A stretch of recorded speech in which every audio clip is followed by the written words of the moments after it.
Cumprimento a igreja com a graça e a paz do Senhor Jesus. Meus irmãos, abram suas Bíblias, a primeira epístola de João, capítulo de número 2.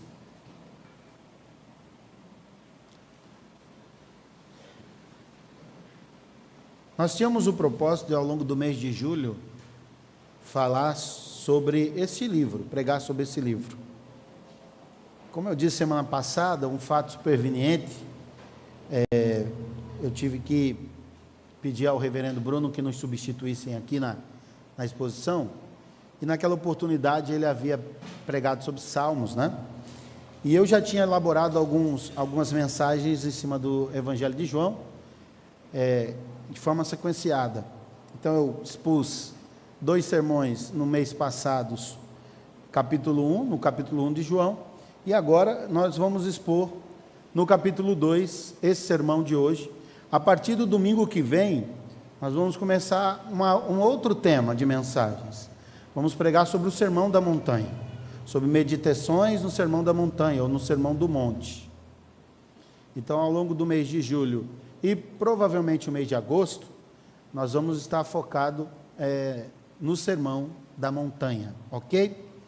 Mas hoje, vamos, da minha parte, encerrar essa sequência de mensagens no livro de João, na epístola de 1 João. Eu gostaria que vocês, mais uma vez, abrissem suas Bíblias no capítulo 2, e nós vamos ler do versículo 1 ao versículo 10.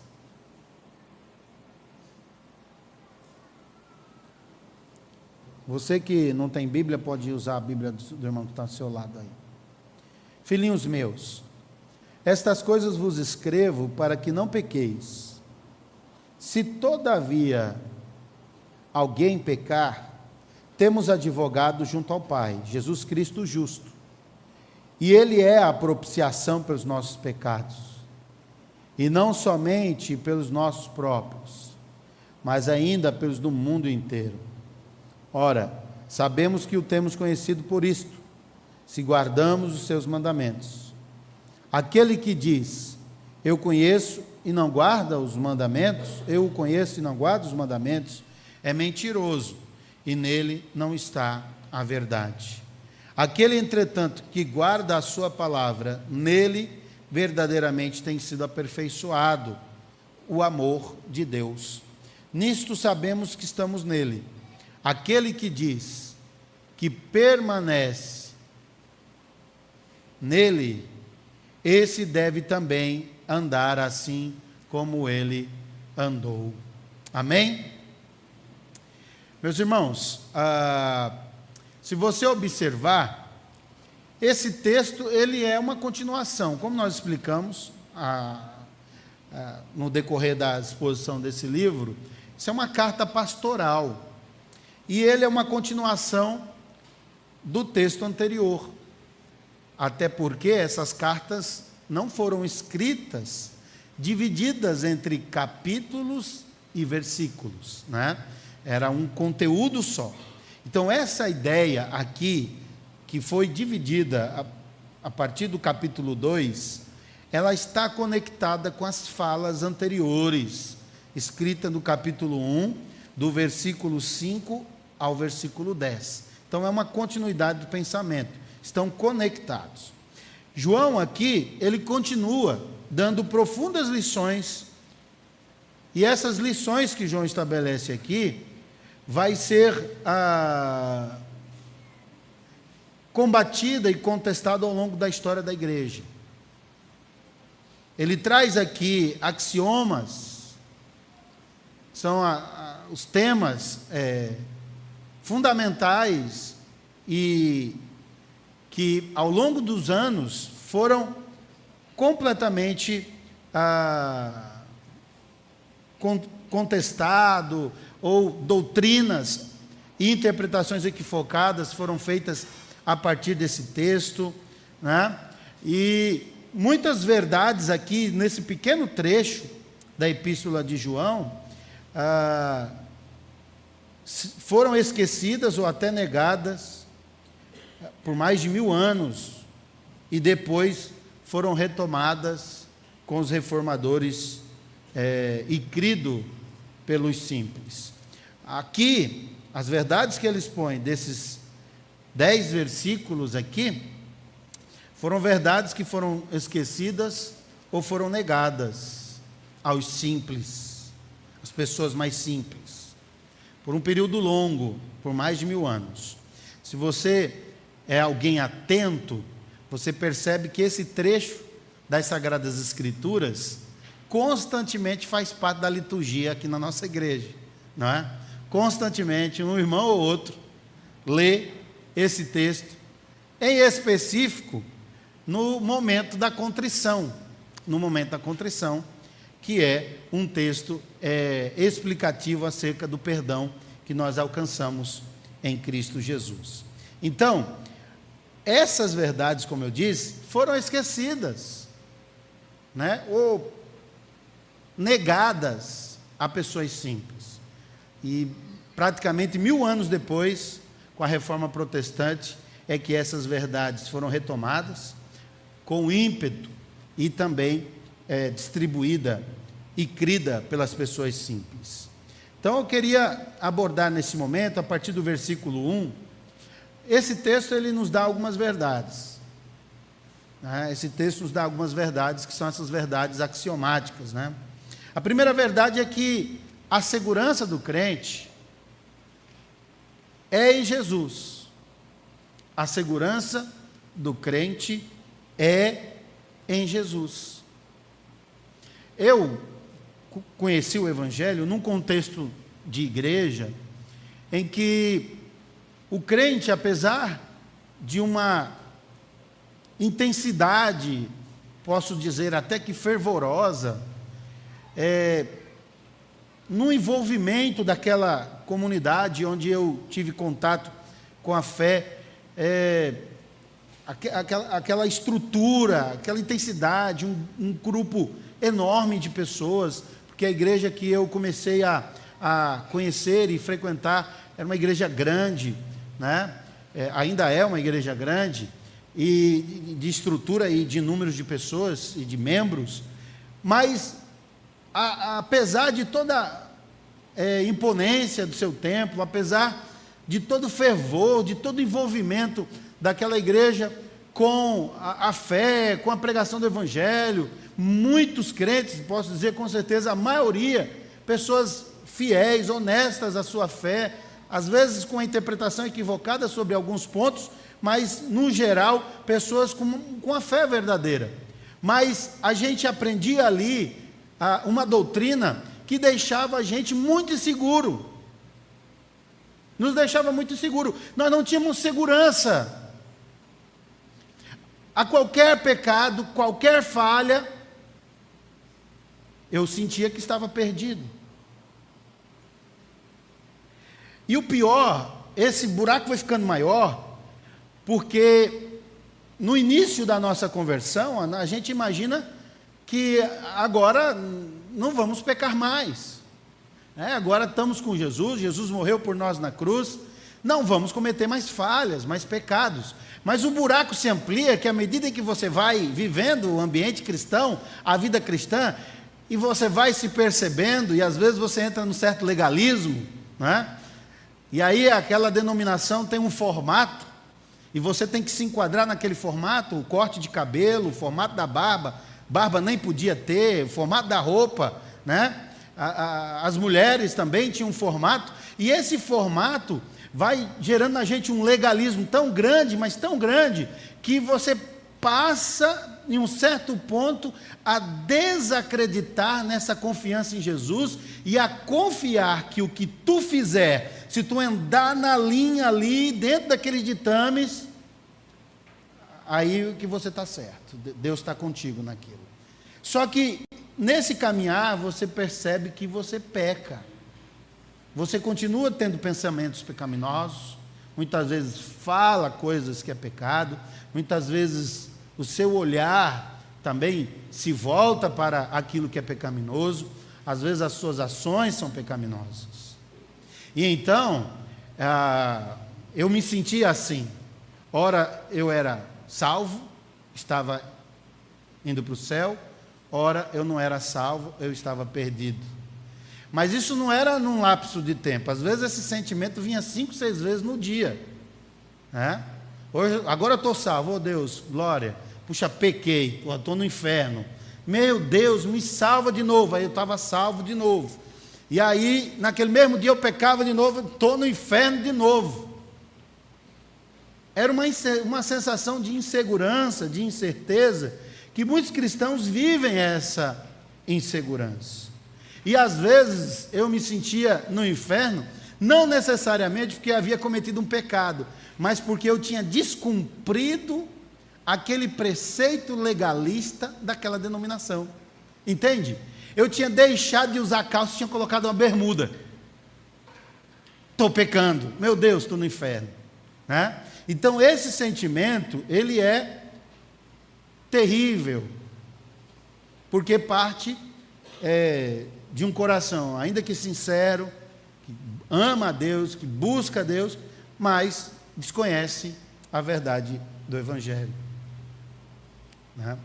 E aí quando você começa a estudar o Evangelho, e você começa a perceber que o Evangelho é uma mensagem que deve ser pregado em todas as tribos, povos, línguas e nações, e que há centenas e milhares de países, né, no mundo todo, tribos, né, etnias, e que esse Evangelho ele está acima da cultura, e que a preocupação dele não é necessariamente com a cultura, porque ele implanta no coração das pessoas uma nova forma de ver, uma cosmovisão. E aí você observa que essa cosmovisão, ela está presente na mente de várias pessoas de diversos lugares do mundo, que mudou ele de dentro para fora. E essa perspectiva está além, está muito além da vestimenta, do uso de um utensílio doméstico, de um eletrodoméstico, da forma como você arruma seus cabelos, né? Está muito mais associada da forma como você é em si, naquilo que Cristo gerou em seu coração, está muito mais associado com a verdade do Evangelho que entrou na sua vida e transformou você de dentro para fora, do que necessariamente o se amoldar externamente a uma forma de se vestir religiosamente ou a um padrão legalista. E isso não é de hoje. A gente sabe que no Novo Testamento houveram vários embates acerca de circuncisão, guardar o sábado ou não guardar o sábado, cumprir o calendário judaico dentro do cristianismo, comer ou não comer determinadas coisas. Então tudo isso que a gente também lida até hoje, foram elementos que naquela época eram usados como legalismo, né, como uma imposição ao outro, que o outro estava errado porque comia uma carne que era na feira lá da cidade, porque aquela carne era de um boi que foi sacrificado na noite anterior a uma divindade, enfim. E o Evangelho está além disso, né? E eu, que às vezes me sentia que estava no inferno porque tinha vestido uma bermuda, me deparo como missionário em uma aldeia indígena, onde está todo mundo praticamente seminu, cultuando a Deus e louvando a Deus e buscando a Deus, não é? Onde algumas pessoas, mulheres, eram obrigadas a vestir determinado tipo de vestimenta. E você observa que quando você vai olhar lá na Escócia, tem uma reunião de uma igreja presbiteriana escocesa que está todos os homens de saia, né? Não é saia, é um outro nome que dá, mas está todos os homens de saia, né? Então você percebe que o legalismo, ele impõe isso no coração das pessoas. E não só isso, por muito tempo, muitos anos, milenarmente, essa ideia era defendida e muitas vezes utilizada como instrumento de opressão dos simples da igreja, para que eles ficassem ali debaixo daquela rédea. E muitos deles nem acesso à leitura da palavra de Deus possuíam. Então, você observa que A segurança que João está trazendo aqui é essa: filhinhos meus, olha o versículo 1. Estas coisas vos escrevo para que não pequeis. Se todavia alguém pecar, temos advogado junto ao Pai, Jesus Cristo, o justo. O pecado não é aqui chancelado pelo apóstolo. Ele não é chancelado. O crente, ele não possui uma certeza, essa segurança em Jesus, e essa segurança em Jesus não é utilizada para que ele continue cometendo de forma propositada, de forma intencional, pecados, que ele sabe que é pecado e que ele o pratica de forma a viver como se isso não lhe afetasse. Não é isso que João está dizendo. João está apontando a segurança que o crente tem, ainda que ele seja alguém que comete pecados. O crente tem a segurança. E qual é a segurança do crente? É Jesus Cristo.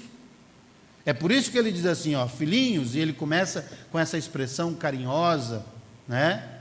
Com essa expressão pastoral, meus filhos, meus filhinhos. Estas coisas eu vos escrevo. O que é estas coisas? É o que ele está falando anteriormente. Nós falamos sobre isso na semana passada. O andar na luz, o estar na luz. Quais são os aspectos de quem anda na luz? Não é? Quais são as atitudes, os comportamentos de quem anda na luz? Foi o que nós falamos na semana passada. E aqui João está dizendo: e se você que está na luz em algum momento cometeu um ato de quem vive nas trevas? É alguém que comete pecado, mesmo sendo cristão, como é que você vai lidar com isso?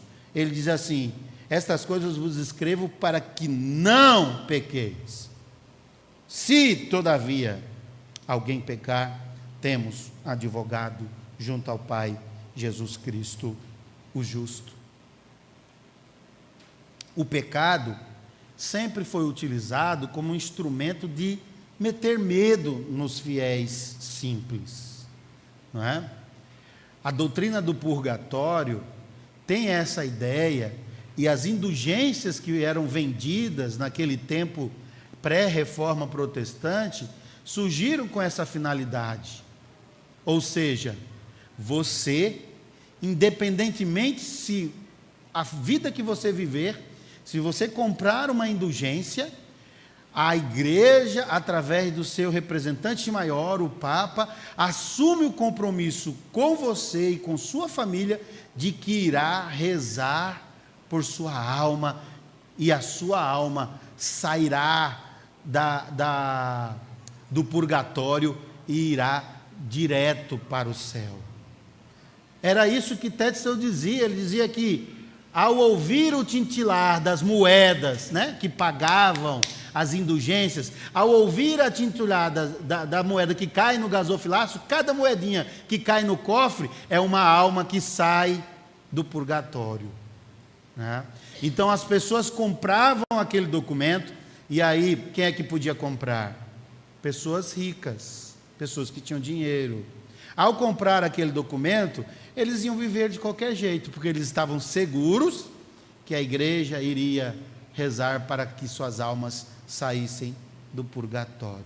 Então esse ensinamento era um ensinamento pelo medo, né? O pecado, se você morrer em pecado, você vai do purgatório para o inferno. Mas se tu comprar as indulgências, ainda que você viva em pecado, pode saber que a sua entrada no céu está garantida, porque a igreja vai rezar por você, não é? E os pobres, e os simples, os campesinos, que não tinham dinheiro para pagar o que era cobrado, como é que eles viviam? Com medo o tempo todo, porque eles não tinham segurança em Jesus. E apresentar a segurança em Cristo era dar a liberdade para aqueles crentes, a liberdade de saberem que o que Cristo fez na cruz, ninguém modifica.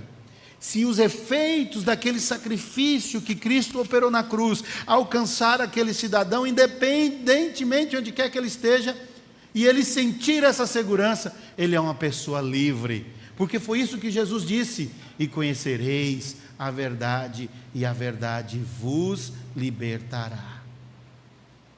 Essa é a segurança do crente. Olha só o que diz uma publicação da Igreja Católica Apostólica Romana, através do ACI Digital, que é um jornal, né? Um jornal é um meio de comunicação da Igreja Católica. O cristão, quando reza por outro ou a um santo, sua oração é em Cristo, não pensando que Cristo não tem nada a ver na oração. Nossa oração não exclui a mediação de Cristo, mas sim é uma mediação participada de sua mediação. É uma mediação participada de sua mediação. Assim, na Escritura se demonstra como muitas qualidades de Deus nos atribui. Ou seja, o que é a doutrina da Igreja Católica? Cristo é suficiente? É, mas nem tanto. Ele é suficiente, mas nem tanto. Então, eles criam as imagens, nós já falamos sobre isso, que são personagens bíblicos e que passam também a serem mediadores entre aqueles que são devotos daquela imagem, daquele representado ali uma personagem bíblica. Então eles dirigem as suas orações àquela imagem, e aquela imagem se torna mediadora também das suas orações. Mas não é só mediador, e aí aqui o autor está combatendo os reformados que dizem: não, só quem é mediador é Jesus Cristo, somente Jesus. Mas eles dizem aqui: nossa oração não exclui a mediação de Cristo, mas sim é uma mediação participada de sua mediação. Ou seja, você não precisa, Cristo não é suficiente, você precisa também de um santo para interceder também por você. Ele intercede juntamente com Cristo. Isso é a doutrina defendida pela Igreja Católica, mas isso é um equívoco, é um erro, é uma blasfêmia. Por que uma blasfêmia? Porque a palavra de Deus ela é clara. Abra a sua Bíblia em 1 Timóteo, capítulo 2, versículos 5 e 6. 1 Timóteo, capítulo 2, versículos 5 e 6. Porquanto há um só Deus, e o quê?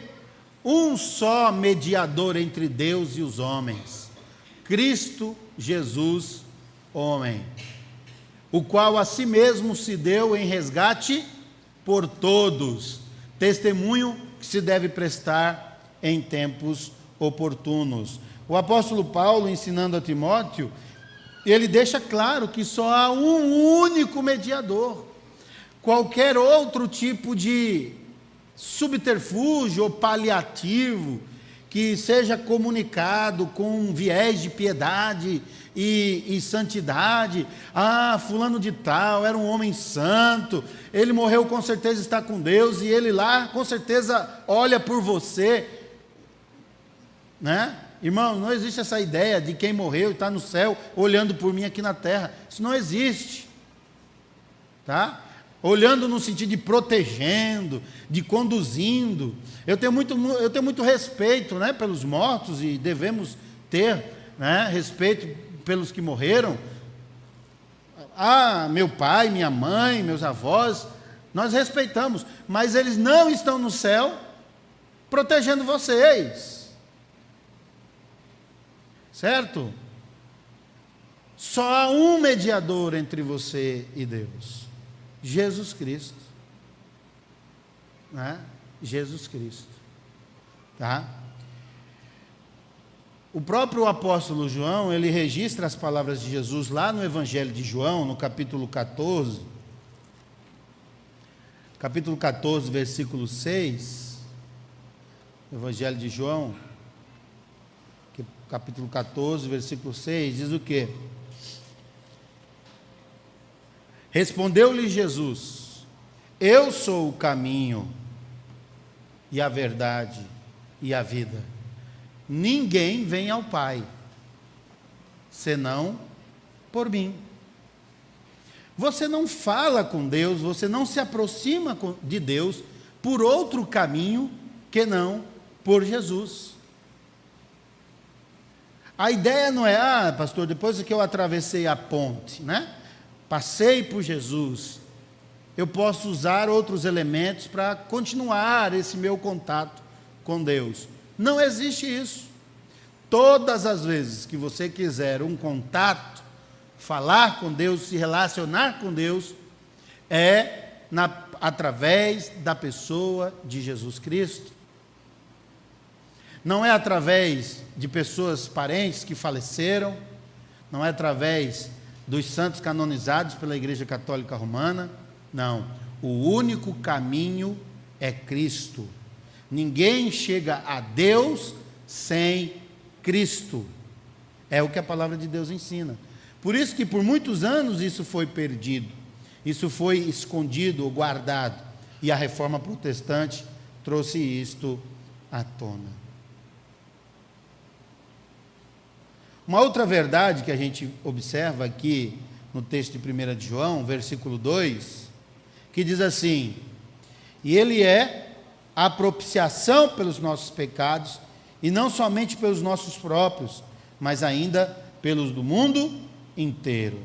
Meus irmãos, Jesus não é só a única segurança do crente, não é só o nosso alicerce rochoso, no qual nós fincamos as nossas pernas, os nossos pés, e nós estamos firmes nesta rocha que é Cristo, mas o ato dele, o ato de entregar a sua vida e nos alcançar com perdão, com misericórdia, é um presente, mas é um presente por muitos crentes rejeitado por falta de conhecimento. Muitos crentes rejeitam esse presente por falta de conhecimento. Aí às vezes você fala: pastor, está contraditória essa sua fala. Não, não está. É porque muitos crentes, eles começam a seguir a Jesus, eles confiam em Jesus, mas a falta de conhecimento deles, do aprofundamento dessa mensagem que era um mistério e que foi revelado em Cristo, a falta desse conhecimento gera nele uma rejeição por essa graça, por esse perdão. Ele acha que não merece ser perdoado, porque ele, conhecendo a Cristo, cometeu um pecado. Eu não posso ser perdoado. Não tenho como ser perdoado. Ninguém vai me perdoar. Não é? Eu lembro de uma história de um rapaz que estava na cadeia, e nós evangelizando na cadeia, e esse rapaz chegou e disse assim: esse negócio de perdão aí eu não acredito não. Eu disse: por quê? Não, porque o que eu cometi não existe perdão. Mas me conta um pouco da sua história. Eu fiquei até os 17 anos na igreja, minha mãe é crente, minha avó crente, fiquei até os 17 anos na igreja, cantava no ministério da mocidade e tal, mas depois dos 17 eu entrei para esse mundão, e entrei para o crime mesmo, e fiz um monte de coisa, e hoje estou aqui pagando o que eu devo. Aí eu disse: mas tu conhece? Conheço os evangelhos, li a Bíblia várias vezes, ainda mais aqui eu tenho mais tempo para ler a Bíblia, mas eu já li e não encontro perdão para mim não. Olha, era um camarada que esteve na igreja há bastante tempo, fez parte da mocidade, saiu da igreja, cometeu crimes, estava preso, e ele acreditava que o que ele tinha feito não tinha perdão. Esse presente que Cristo trouxe, que foi a expiação, e aí por isso que é importante você entender os dois conceitos, expiação e propiciação, que é o que está aqui, que é a linguagem que o apóstolo João se utiliza. Ele diz assim: ele é o nosso advogado, ele está junto a Deus, ele é o quê? A apropriação pelos nossos pecados, e não somente pelos nossos próprios, mas ainda pelos do mundo inteiro. O que significa essa palavra propiciação, né? No estudo da Bíblia existem duas palavras associadas a um sacrifício, a um ritual de entrega de algo à divindade, para que essa divindade abrande sua ira em favor daquele que está fazendo aquela oferta. Então essa palavra expiação vem nessa ideia. Quando você faz uma oferenda, aquele objeto, ou aquele ser que você está usando, ou aquele elemento da natureza que você está usando, sejam frutas, sejam trigo, seja o que for, ou um animal necessariamente, aquele ato de levar aqueles itens em oferta à divindade, a ideia que está por trás disso é que você está colocando aqueles elementos em substituição de si mesmo. Ou seja, era você que deveria estar ali naquele lugar, né? Mas aqueles itens, Deus recebe aqueles itens, seja um animal, seja qual for a oferenda, a divindade recebe aqueles objetos, aqueles itens, como uma oferta, e então aqueles elementos expiam a sua culpa, né? Você tem culpa, você acredita que você fez algo de errado, e que é por isso que você está sofrendo aquelas consequências, então você vai entregar aquela oferta, e então aquela oferta vai ser aceita pela divindade, e aí você vai ser expiado daquela culpa, né? E essa palavra é interessante, que sempre a expiação tinha em mente a ideia do derramar do sangue, né? Ainda que em outras culturas as pessoas ofertavam também itens da natureza, né? Elementos da natureza. Então, a expiação, que é um termo jurídico, né, que muito se observa no Velho Testamento, e a palavra propiciação já é uma palavra mais usada no Novo Testamento, elas são necessariamente, a propiciação é uma consequência da expiação. A propiciação, ela é o resultado contínuo do ato da expiação, podemos assim dizer. Ou seja, a expiação é um ato de considerar o culpado inocente, por ele ter sido substituído por um animal ou por algo. Então, o que o pecador merece, segundo as Sagradas Escrituras? Ele merece a morte, ele merece ser condenado ao inferno. O pecador merece o inferno, ele não merece o céu, porque no céu, a gente aprende desde pequenininho, não entra pecado, né? No céu não entra pecado. Se no céu não entra pecado, e eu sou naturalmente pecador, então o que eu mereço, na verdade, é o inferno. É o que eu mereço, porque eu sou pecador, né? Só que Deus, Ele cria um meio para tirar essa culpa minha, para extrair de mim essa culpa que me imporia uma condenação. Então, através daquele sacrifício, promove-se o ato da expiação. Deus aceita aquele sacrifício e nós somos inimputáveis agora, porque um ser morreu, derramou o seu sangue, e aquele sacrifício foi aceito por Deus. A morte de Cristo e o derramar do sangue de Cristo, ele foi notadamente aceito por Deus, porque ao terceiro dia Jesus ressuscitou, né? Nós sabemos pela narrativa bíblica que ele não teve pecado nenhum, mas qual é a prova de que Deus aceitou o sacrifício de Cristo? É que ele ressuscitou ao terceiro dia, vencendo a morte. Então o sacrifício de Cristo foi recebido, foi aceito. E é interessante que Deus, ele tinha que aceitar o sacrifício, tinha que aceitar a oferta. Não era qualquer tipo de oferta que Deus aceitava. Vocês lembram que Deus estabeleceu que tipo de animal que ele queria, qual era o punhado de farinha que ele queria para a oferta, para perdoar determinado tipo de pecado.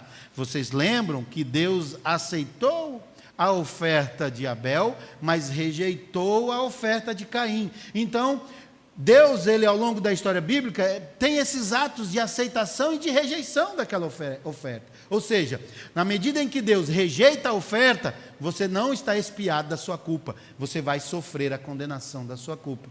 Na medida que Deus aceitava a oferta, Deus expiava, ou seja, tirava daquele homem a responsabilidade da condenação pelo pecado e lançava aquela culpa sobre aquele animal que sofreria as consequências até a morte. No caso, ele morria, derramava o sangue, e então o culpado estava perdoado, estava expiado. E propiciação, qual é a consequência da propiciação? Ou seja, uma vez expiado o pecado, aquele homem que recebeu, que teve os seus pecados expiado, né, significa que Jesus, ele tornou o nosso pecado, ou tornou a nossa condição, que era uma condição de engano, de trevas, em uma condição de verdade, em uma condição de luz, em uma condição de proteção. Ou seja, a palavra propiciação é o ato de alguém tornar outro aceitável, ou seja, tornar alguém original.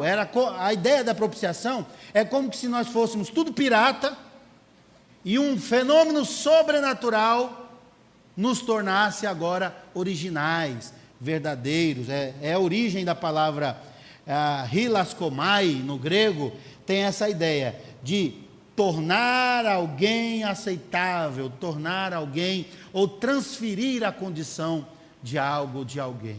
Por isso que anteriormente o apóstolo João está falando, nós vivíamos nas trevas, mas agora nós andamos na luz. É o processo da nova vida, é o processo da transformação. Então, esse ato de propiciação, que advém da expiação que Cristo promoveu através da cruz, ele não é um ato apenas temporal, momentâneo. Cristo, ele se tornou a nossa propiciação, ou Cristo, ele foi a nossa propiciação no dia em que seus olhos se abriram para a verdade do Evangelho, e aí você disse, eu quero ser um seguidor de Jesus, e então você se converteu através da força do Espírito Santo, foi convertido a um seguidor de Cristo. Não é um ato isolado. A expiação foi um ato isolado, porque Cristo morreu uma só vez, é isso que o Evangelho nos apresenta. Ele morreu uma só vez, e de uma vez por todas. Mas o ato de propiciação é um ato contínuo, é um ato constante. Por que tem que ser um ato contínuo? Porque eu e você pecamos sempre. Estou sendo claro? Tem gente que está assim, ó. Pode dormir, só não pode roncar. Se roncar, atrapalha os irmãos que estão do lado, né? O ato de propiciação é um ato continuado. É por isso que o apóstolo Paulo disse, ele é. Não é ele foi. Ele é a propiciação pelos nossos pecados. E aí, meus irmãos, não faz sentido você rejeitar esse ato que Cristo fez e faz o tempo todo por mim e por você. Você não pode usar a palavra, não, esse pecado que eu cometi é imperdoável. O único pecado imperdoável, e é um pecado até difícil de definir, é a blasfêmia contra o Espírito Santo. Podemos entender que no contexto ali, Jesus tinha acabado de expulsar o demônio, e os fariseus acusou que Jesus expulsava os demônios pelo principal dos demônios, né? E aí naquele contexto Jesus diz que aquele que blasfemar, todos os pecados serão perdoados, mas aquele que blasfemar contra o Espírito Santo, esse não será perdoado. Dá para entender, podemos deduzir que atribuir ao diabo a obra de Deus, ou atribuir a a um fato que é um milagre, que é uma bênção, ao diabo, a Satanás, seus seguidores, podemos deduzir que isso seria uma blasfêmia. Deus criou o universo. Não, quem criou foi Satanás. Isso seria uma blasfêmia? Podemos deduzir disso. Mas é muito tênue essa linha dessa interpretação. Mas o que isso Jesus estava querendo dizer? Porque ele já visionava o que ele iria fazer na cruz. Ele sabia que iria expiar o pecado. E ele sabia que ia ser a nossa propiciação. O tempo todo, quando nós pecamos, quando Deus olha para mim e para você, Ele olha o que Cristo fez por nós. Ele olha o que Cristo fez em nosso favor. Ele é a nossa propiciação. Por isso que João diz: não pequeis, mas se você pecar, você tem Jesus, que é o nosso único mediador e é a nossa propiciação. O tempo todo Ele está apontando para o Pai e dizendo: Pai, eu substituí Ele de lugar. Ele era condenado, Ele andava em trevas, mas agora Ele está na luz. Ainda que tenha cometido um pecado, eu o substituí, eu o tornei original. Ele é meu filho. Nós precisamos estar convictos. Antes da ficha cair, dessa bênção do perdão contínuo e continuado de Jesus em nosso favor, nós devemos estar convictos de quem nós éramos antes de Cristo. Você precisa ter convicção de que você nasceu em pecado. Você precisa ter convicção de que o pecado, que é o pecado original, que está em você e que vai ficar com você até a morte, é Ele quem condena você para o inferno. Porque você só comete pecados porque você é intrinsecamente um pecador. Então você precisa ter essa noção. Vamos ler o Evangelho de João, capítulo 3, versículo 36.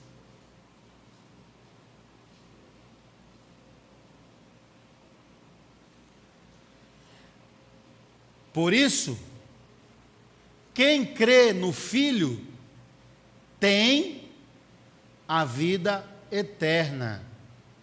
O que todavia se mantém rebelde contra o Filho,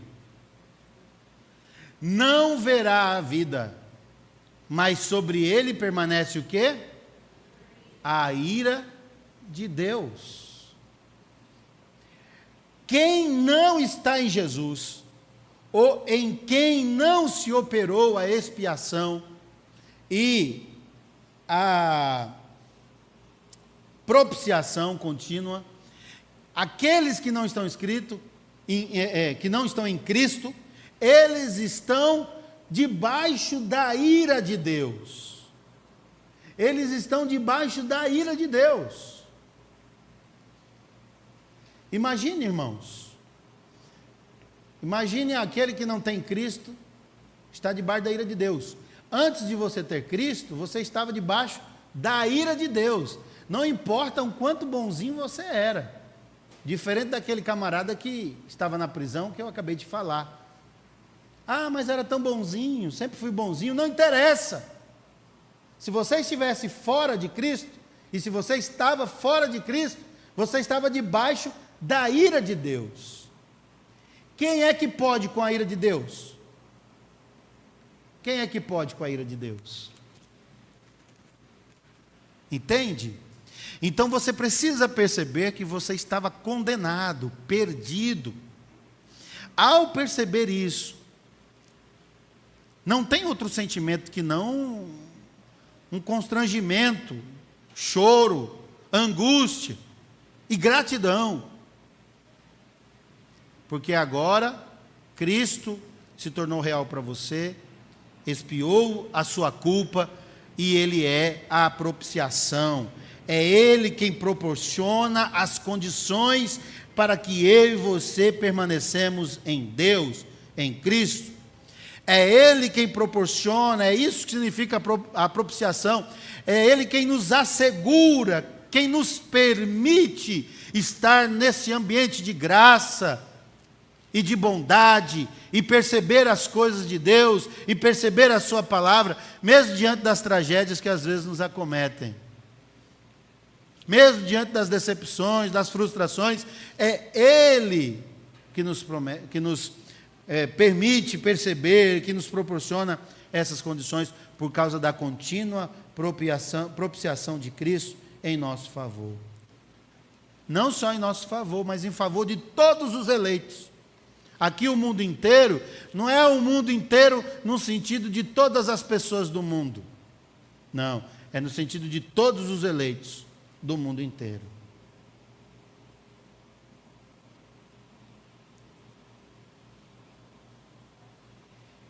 A obediência, outra verdade que a gente aprende aqui, versículo 3 e 4. Ora, sabemos que o temos conhecido por isto, se guardamos os seus mandamentos. Aquele que diz, eu o conheço, e não guarda os seus mandamentos, é mentiroso, e nele não está a verdade. E aí João mais uma vez conecta ao versículo de número 1. Estas coisas vos escrevo para que não pequeis. O que ele está dizendo? Cristo é a nossa propiciação. Cristo é quem nos proporcionou a possibilidade de, ainda que pecadores, mas nós andamos na luz. Ainda que cometamos pecado, nós temos em Cristo o nosso advogado que intercede por nós como nosso único mediador. E ele agora, João vai dizer, qual é a consequência natural daqueles que têm essa compreensão? São obedientes. São obedientes. E nós aprendemos, além de percebermos no versículo 1, onde está a segurança do crente, e a segurança do crente é Jesus Cristo, além de perceber que o perdão é um presente por muitos crentes rejeitado, que muitos crentes imaginam que ele não pode ser perdoado porque cometeu aquele pecado, e eu, em nome de Jesus, falo que se você está em Cristo e você pensa que algum pecado que você cometeu é imperdoável, tire isso da sua cabeça, que com certeza isso não vem de Deus. Confie somente em Cristo, aprenda a depender somente dEle e a perceber que em Cristo, o tempo todo Ele intercede por você. Ele intercede por aqueles que são seus filhos. E não só isso, nós aprendemos no versículo 3 e 4, que a obediência é a prova do nosso amor por Ele e pelo que Ele fez por nós. O que João diz? Ora, sabemos que temos conhecido por isto, se guardamos os seus mandamentos. Aquele que diz, eu conheço, e não guarda os seus mandamentos, é o quê? Mentiroso, e nele não está a verdade. Obedecer, meus irmãos, é sempre um teste que nos leva ao Éden. Obedecer a palavra de Deus, obedecer o que a palavra de Deus determina, não é fácil, porque a árvore do conhecimento do bem e do mal é desejosa aos nossos olhos. Você acha que o nosso inimigo, que está ao nosso derredor, buscando uma brecha para nos derrubar o tempo todo, ele vai tentar você e eu com coisas que não chamam a nossa atenção? Não, ele vai tentar você e eu com coisas que chamam a nossa atenção, que ao olhar nos leve a pensar, e se eu fizesse só um pouquinho? Entende? Então, a obediência, todas as vezes que a gente pensa na obediência, ela é sempre um teste que nos leva ao Éden. Depois do Éden, a nossa disposição mental, ela é para a desobediência. Você tem uma natureza que te empurra para a desobediência. Às vezes, né, você olha os bebezinhos, né, às vezes você diz para o bebezinho: filho, lá da cozinha, o que você está fazendo aí? Né? Nada, mamãe, eu não sabe nem falar, nada não. Né? Vocês pais que são pais novos, quando você vê o silêncio na sua casa, pode ir atrás. Eles estão aprontando alguma coisa, ou dormiram, né? Ou dormiram. Aí, de repente, quando você vai lá na sala para ver, está a parede toda arriscada. Ele faz o quê? Vup! Quem foi que fez isso? Quem foi que ensinou ele a esconder a ferramenta do crime? Desde pequenininho. Não é? Eu não consigo ver, pode acontecer, né? Mas eu não consigo ver que um bom pai, uma boa mãe vai sentar com o filho: filho, ó, eu vou dizer para você, não bota o dedo na tomada, mas tu vai e coloca, que eu quero ver tu levar um choque. Não é? Aí você fala: oh, ele vai, não, põe o dedo. Aí de repente ele vai de novo: não, põe o dedo. Aí você tem que repetir várias vezes. Porque no primeiro comando ele não obedeceu e não quis mais botar o dedinho naquele buraquinho que tem energia elétrica, né? Seria muito mais fácil: ó, não põe o dedo. Ah, tá bom, papai, não vou pôr. Não põe o dedo. Porque a nossa natureza pende para a desobediência. E isso é desde o bebezinho de colo, desde quando está no ventre. Pende para a desobediência. E aqui, João está falando para adultos, para crentes adultos, e chamando a nossa atenção para esse fato que a obediência é a prova de que amamos a Deus. A obediência é um ato de confiança, de dependência, de acreditar que Deus está no controle. Em Cristo nós somos iluminados a escolher pela obediência, mas a nossa natureza caída nos empurra para a desobediência. Então se estabelece uma batalha que o apóstolo Paulo chama de a luta da carne contra o Espírito.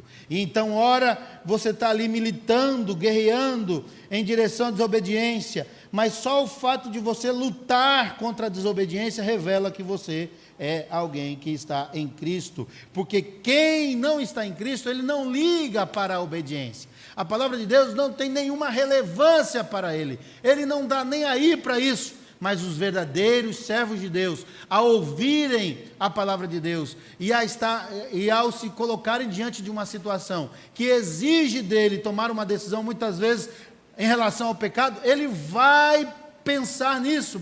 Possa ser que ele até atravesse a linha e peque, mas ele vai questionar isso. Ele vai saber, porque dentro dele há um gatilho, a presença do Espírito Santo que mostra para ele a verdade, que aponta para ele que ele está fazendo, está errado, e que ele precisa voltar, que ele precisa se arrepender, que ele precisa buscar o santo, em nome do santo advogado que é Cristo, clamar pelo perdão de Deus. Ainda que nossa inclinação seja para o mal, em Cristo nós entendemos que nós podemos obedecer. Nós somos cobrados pela palavra que está habitando em nós, somos cobrados ao arrependimento. É assim que é a vida do crente. Por fim, meus irmãos, versículos 5 e 6 nos revela qual é o elemento revelador do caráter de Cristo em mim e em você, e da presença do Espírito Santo em mim, em você, que é a obediência aos seus mandamentos. E aqui o apóstolo João vai ampliar essa ideia da obediência. Não é uma obediência aleatória, não é uma obediência a qualquer coisa, não é obedecer às suas paixões, mas é obedecer a algo já estabelecido. Aquele, entretanto, que guarda a sua palavra, nele verdadeiramente tem sido aperfeiçoado o amor de Deus. Nisto sabemos que estamos nele. Aquele que diz que permanece nele, esse deve também andar assim como ele andou. Muitas igrejas defendem que falar em línguas estranhas, ou jejuar, ou fazer milagres, são os elementos da presença do Espírito Santo. Mas lá em Gálatas, Paulo fala quais são as atitudes de quem tem o Espírito Santo. Vamos ler para ver se algum desses aspectos que eu acabei de citar estão presentes na lista que Paulo faz ali em Gálatas, no capítulo 5, versículo 22 e 23. Será que Paulo diz que falar em línguas estranhas, que jejuar ou fazer milagres, um desses elementos, ou todos eles estão presentes na vida daquele que tem o Espírito Santo habitando em sua vida? Vamos ver o que Paulo diz, Gálatas 5, 22 e 23. É nesse contexto que Paulo está explicando sobre a batalha entre a carne e o Espírito. Vocês vão me auxiliar aí com o texto? Gálatas 5, 22 e 23. Mas o fruto do Espírito é falar em línguas, fazer milagres, né? Não, o fruto do Espírito é amor, alegria, paz, longanimidade, benignidade, bondade, fidelidade, mansidão, domínio próprio. Contra estas coisas não há lei. O apóstolo Paulo está dizendo que essas ações ou esses elementos devem fazer parte da vida do crente que tem o Espírito Santo. João aqui, ele diz que somados esses atributos que Paulo falou, a obediência aos mandamentos de Deus é a atitude de quem tem o Espírito Santo habitando em si. Aquele, entretanto, que guarda a sua palavra, nele verdadeiramente tem sido aperfeiçoado o amor de Deus. Guardar a palavra de Deus, guardar os mandamentos do Senhor. Versículo 3: se guardarmos os seus mandamentos. Jesus, ele foi indagado sobre o cumprimento da lei de Moisés, e ele sintetizou os 10 mandamentos em 2. É porque nesses 2 mandamentos que Jesus menciona, está incutido os primeiros 5 mandamentos e os outros 5 outros mandamentos no segundo mandamento. Vamos ler Mateus 22, 37 e 39. Respondeu-lhe Jesus: amarás o Senhor teu Deus de todo o teu coração, de toda a tua alma e de todo o teu entendimento. Este é o grande e primeiro mandamento. O segundo, semelhante a este, é: amarás o teu próximo como a ti mesmo. Desses 2 mandamentos dependem toda a lei e os profetas. Jesus, ele sintetiza os 10 mandamentos nesses 2 grandes mandamentos. E amar ao próximo, o que significa? E é isso que João está chamando a nossa atenção. Aquele que diz que permanece nele, esse também deve andar assim como ele andou. Ele fala, aquele que diz eu conheço e não guarda os meus mandamentos é mentiroso, nele não está a verdade. Aquele, entretanto, que guarda a sua palavra, nele verdadeiramente tem sido aperfeiçoado o amor de Deus. Nisto sabemos que estamos nele. Aquele que diz que permanece nele, esse deve também andar como ele andou.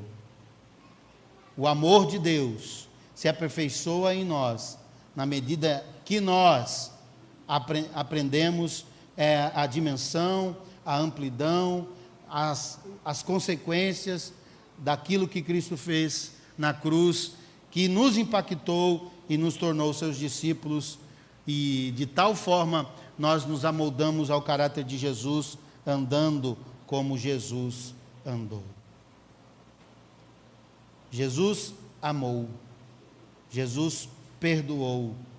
Jesus foi misericordioso, complacente, apontou as falhas, mas disse: vai e não peques mais.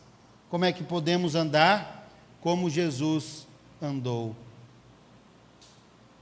Há uma música que foi feita, por um líder religioso, mas a letra é muito, um líder religioso de outra denominação cristã, mas a letra é muito forte.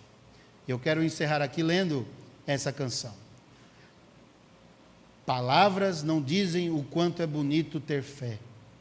Nenhuma palavra é capaz de explicar Jesus. E quem já provou sabe a graça infinita que é andar com Jesus, pensar com Jesus, amar com Jesus. Orar com Jesus, palavra não diz o quanto é feliz quem ama Jesus. Palavras não dizem o quanto é bonito ter fé.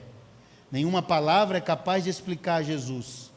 E quem já provou sabe a graça infinita que é andar com Jesus, pensar com Jesus e amar com Jesus.